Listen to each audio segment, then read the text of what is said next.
আমরা যে বেকার বসে আছি, কাজ বাই নেই।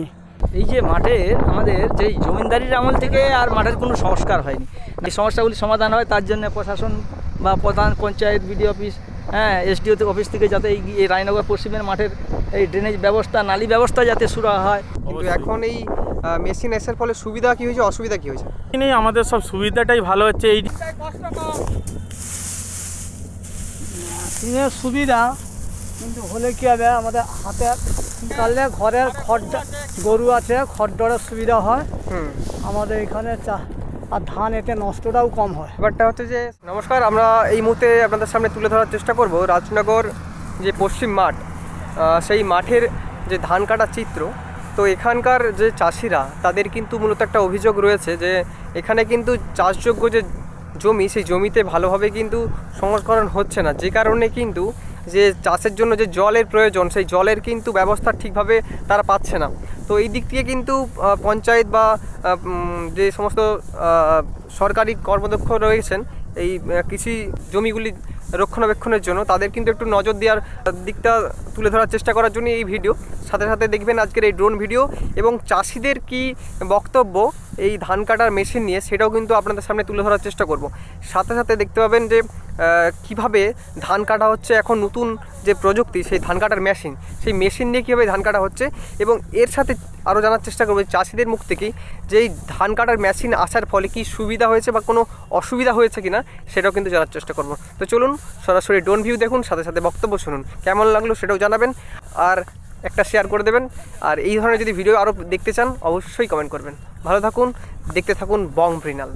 আচ্ছা, এখন মেশিন দেখতে পাচ্ছি প্রতি মাঠেই নেমে গেছে। হ্যাঁ, আগে একটা মজুর দিয়ে বা কিছু দিয়ে একটা ধান কাটা হতো, বাইরের থেকে লোক আসতো, কিন্তু এখন এই মেশিন এসের ফলে সুবিধা কি হয়েছে, অসুবিধা কি হয়েছে?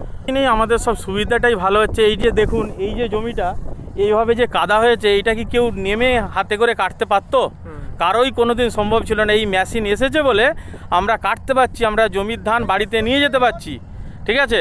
আর এত দূর দিয়ে কি করে আমরা মাথায় করে ধান নিয়ে যাবো এই ট্র্যাক্টর না আসলে? এতে আমাদের খুব বড় উপকার হয়েছে, ঠিক আছে? সময় তো একটা বাঁচছে। হ্যাঁ, সময় এই তো ধরুন না, আমাদের এক বিঘায় যে টাকা মজুর নিয়ে এসে খরচ হতো, তার এক সিকি খাওয়া দাওয়া শুরু থেকে থাকা সমস্ত কিছু, তার এক সিকি আমাদের খরচ হচ্ছে। এতে আমাদের উপকার, অপকারের কোনো ব্যাপারই নেই। সময় বাঁচছে। হ্যাঁ, অবশ্যই সময় হচ্ছে। এই উন্নত প্রযুক্তিকে কি আপনারা সমর্থন করবেন? হ্যাঁ, অবশ্যই আরও উন্নতি হোক, আরও নতুন প্রযুক্তির মেশিন আসুক। হ্যাঁ, এইটাই আমরা চাইবো। কিরকম কি খরচাপাতি লাগছে মোটামুটি? এটা মিনিটে 60 টাকা। আচ্ছা, যতক্ষণ টাইম নেবে টাইমের? হ্যাঁ, টাইমের উপর ডিপেন্ড করছে। এলাকা ভিত্তিক কোথাও 50 টাকা, কোথাও 60 টাকা, ঠিক আছে? আর মেশিন যে ট্র্যাক্টরগুলো নিয়ে যাচ্ছে, সেগুলো 300-400 এরকম করে নিচ্ছে। মোটামুটি এমনি মজুরের থেকে এটাতে প্রফিট? অনেক প্রফিট। আমরা তো চাষ তো ছেড়েই দিয়েছিলাম, এই মেশিন আসার পর থেকে আমি নিজে 10 বিঘা চাষ করি। আচ্ছা, অনেকে বলে মেশিনে ধান কাটলে নাকি ধানের কোয়ালিটি কমে যায়, এটা কি? না, কখনো নয়। ঠিকঠাকভাবে শুকনো করতে পারলে হাতের কাটার থেকেও মেশিনের কাটার ধান আরও ভালো হয়। আমি নিজে ব্যবসায়ী একজন। হ্যাঁ, আমরা জানি যে আপনি একটা ধান ব্যবসায়ী, সেই দিক থেকে কি বলবেন? হ্যাঁ, সেইভাবে মেশিন কাটা ওকে, ঠিক আছে। এই আগড়া টাগড়া উড়ে যাচ্ছে, আগড়া চাপও কম হয়। হ্যাঁ, ভালো টাইম মাফিক। মানে ধান কাটতে হয়তো বৃষ্টি হয়ে গেল ধরুন, সেই সময় যা জমিতে যে ধান থেকে সেটা আঁকুড় হয়ে যাচ্ছে, ঠিক আছে? আর এই সময় টাইমে মানে ধান গাছ দাঁড়িয়ে আছে, সেই সময় ধান কাটা হচ্ছে, ধানের কোয়ালিটিও ভালো হচ্ছে, কালার ভালো হচ্ছে, সব দিক থেকেই ভালো।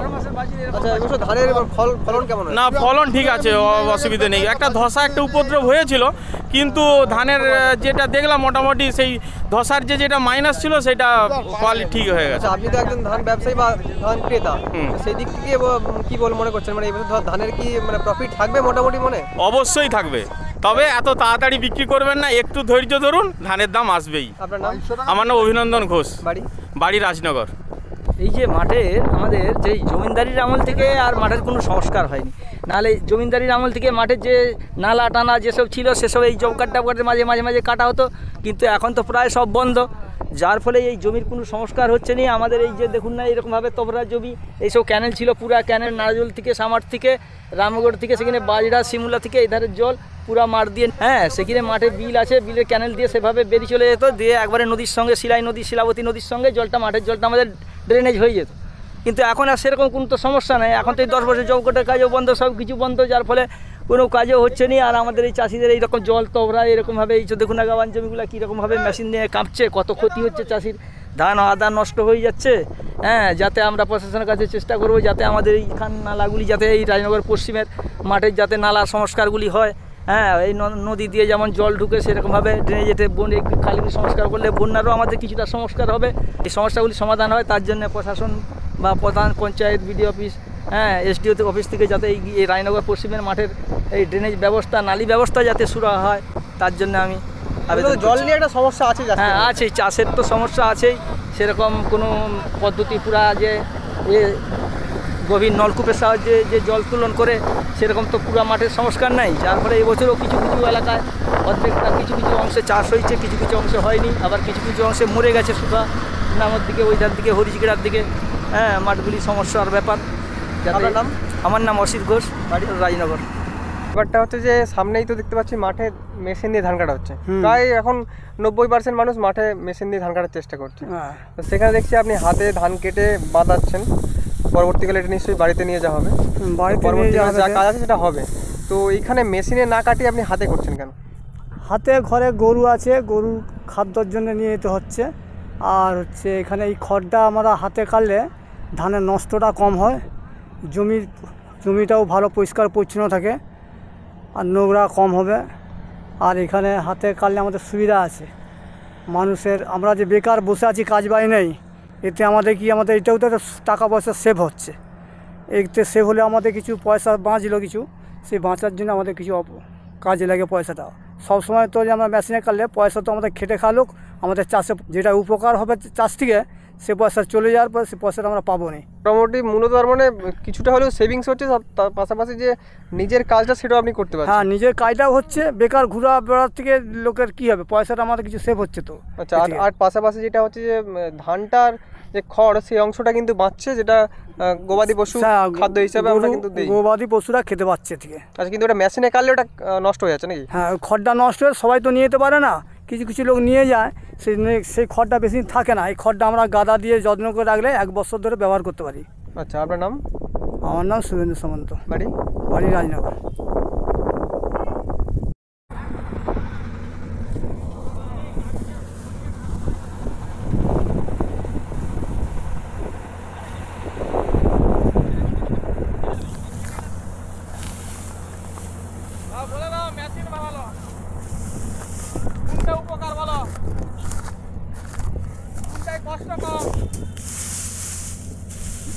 মেশিনের সুবিধা কিন্তু হলে কী হবে, আমাদের হাতে কাটলে ঘরের খড়টা গরু আছে, খড়ডরের সুবিধা হয় আমাদের এখানে, আর ধান এতে নষ্টটাও কম হয়।